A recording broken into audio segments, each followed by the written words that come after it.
இப்போ மேற்கு வங்கத்தில் அந்த பெண் மருத்துவர் வந்து கூட்டு பாலியல் பலாத்காரம் பண்ண அது ரொம்ப ஒரு பெரிய சர்ச்சையாகி அதுக்கப்புறம் அந்த குற்றவாளிகளை அரெஸ்ட் பண்ணாங்க. இப்போ மற்ற எதிர்கட்சிகள்னு பார்த்தீங்கன்னா காங்கிரஸாக இருக்கட்டும் இல்லை வேற திமுகவாக இருக்கட்டும், இது மாதிரி ஒரு சம்பவம் வந்து பாஜக ஆளக்கூடிய மாநிலத்தில் நடந்துருந்துச்சுன்னா மெழுகுவத்தி ஏந்தி போராட்டம் பண்ணுறாங்க, பார்லிமெண்ட் முன்னாடி உட்காந்து போராட்டம் பண்ணுறாங்க, டெல்லி ஜந்தர் மந்தரில் போய் போராட்டம் பண்ணுறாங்க. இது மாதிரி நிறைய போராட்டங்கள் பண்ணவங்க ஏன் வந்து நடுநிலையாக இருக்கிறேன்னு சொல்லக்கூடிய அந்த திமுகவும் காங்கிரஸும் ஏன் மம்தா பானர்ஜி அரசுக்கு எதிராக எந்த ஒரு ஆர்ப்பாட்டமோ எதுவுமே பண்ணலை? 2021 தான் இந்த அரசு வந்தது தமிழ்நாட்டில். இந்த அரசு 2021க்கு வர்றதுக்கு முன்னாடி ஜெயலலிதா அம்மையாருடைய மரணம் 2016.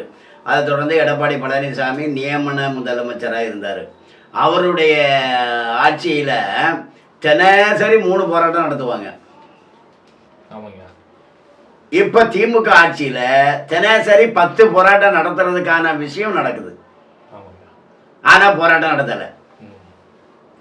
அதே போலதான் மேற்கு வங்கத்துல மணிப்பூர்ல அது நடந்துச்சு, இது நடந்துச்சு, இங்க போராட்டம் நடத்தும். மணிப்பூர் சம்பவத்துக்கு இங்க போராட்டம் நடத்துவாங்க. மேற்கு வங்க சம்பவத்துக்கு போராட்டம் இங்க நடத்த மாட்டாங்க. இது இவங்களுடைய ஒரு ஒரு ஒரு பார்ஷியாலிட்டி, இவங்க பண்ணக்கூடிய ஒரு உள்நோக்க அரசியல். ஆமா, ஒரு திட்டமிட்ட அரசியல் இது. ஸ்டெர்லைட் ஆலைக்கு எதிராக போராட்டம் நடத்தி ஸ்டெர்லைட் ஆலையை தூக்கி சீனாவுக்கு உதவி பண்ணாங்க. அது மாதிரி அவங்க எங்கே வேணாலும் பண்ணுவாங்க. ஆமாம், இப்போ இதை தூக்கணும், இந்த ஆள் நமக்கு கொடுக்க மாட்டேங்கிறான் காசு, இவன் கம்பெனியை மூட வச்சிடணும் அப்படின்னு முடிவு பண்ணிட்டாங்கன்னா அந்த கம்பெனிக்கு முன்னாடி போய் போராட்டம் பண்ணுவாங்க. அப்படி போராட்ட குரூப் இங்கே இருக்குது, திமுக கண்ட்ரோலில் தான் இருக்குது. இப்போ திமுக ஆட்சி இருக்கிறதுனால அந்த போராட்ட குரூப்பு இங்கே தமிழ்நாட்டில் போராட்டமே பண்ணல. ஆனால் மேற்கு வங்கத்தில் விசேஷம் என்னன்னா,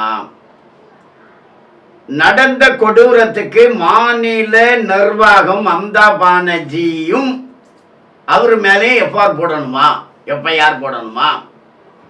எஃப்ஐஆர் போடுற அளவுக்கு மம்தா பானர்ஜியும் குற்றவாளியா அப்படிங்கிற கேள்வி எழுந்திருக்கு.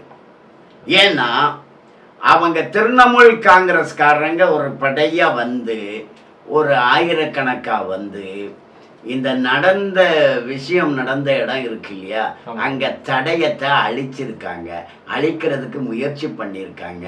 அவங்க வந்து அது எந்த ஃப்ளோர்னு தெரியாமல் இன்னொரு ஃப்ளோரில் அதே மாதிரி இருந்த ஒரு இடத்த அடித்து உடைச்சிட்டு போயிட்டதா சொல்கிறாங்க. இங்கெல்லாம் கட்டக்கூடிய அதை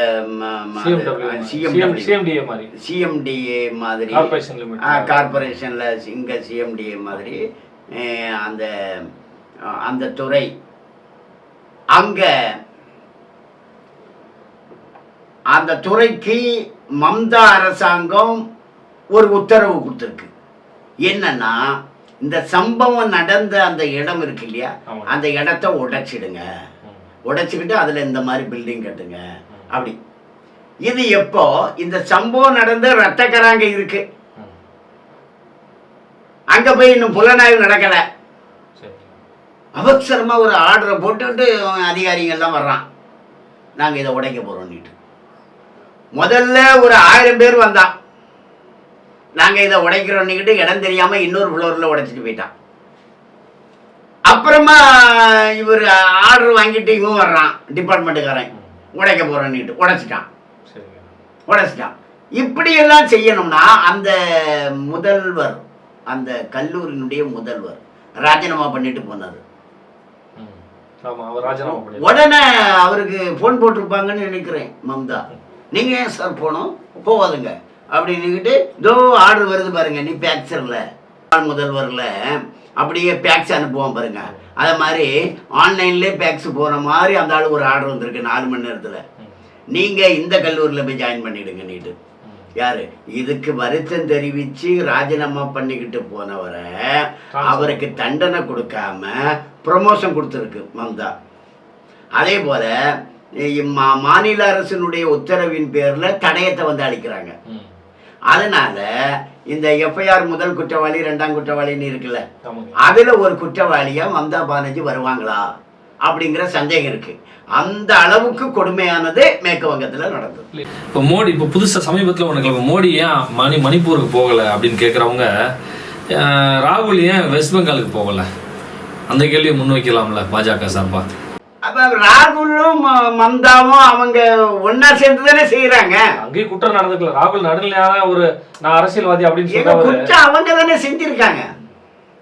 ராகுல் செஞ்சாருன்னா மம்தா செஞ்சாங்க, ரெண்டும் ஒண்ணு தானே. ஏன்னா அவர் சொல்றதான் சொல்றாரு, அதனால நான் எல்லா இடத்துக்கும் போவேன், எனக்கு அந்த உரிமை இருக்கு அப்படின்னு சொல்றாரு. ஏன் மேற்கு வங்கத்துக்கு போகல ராகுல்? ராகுல் சொல்றது மோடியை மணிப்பூர் போகணும்னு சொல்லக்கூடிய ராகுல் ஏன் மேற்கு வங்கத்துக்கு போக மாட்டேங்கிறார்? அது ஏன் ராகுல் ஏன் போகல, அப்ப இவர் ஸ்டாலின் ஏன் போகல, உதயநிதி ஏன் போகல, கனிமொழி ஏன்? அதான் முதல்ல சொல்லிட்டோம்ல, இது இவங்களே செய்யக்கூடியது. குற்றவாளிகள் எஃப்ஐஆர் ராகுல் மேலேயும் போடணும், உதயநிதி மேலேயும் போடணும், கனிமொழி மேலேயும் போடணும். இவங்களுக்கு சம்மந்தம் இருக்கும், இவங்களே விசாரிக்கணும். மம்தா சொல்லியிருப்பாங்க இவங்ககிட்ட, அதனால விசாரிக்கணும். அதான் இது ஒரு கூட்டு நிகழ்வு மாதிரி, கூட்டணி நிகழ்வு அப்படி இருக்கலாம். வணக்கம்.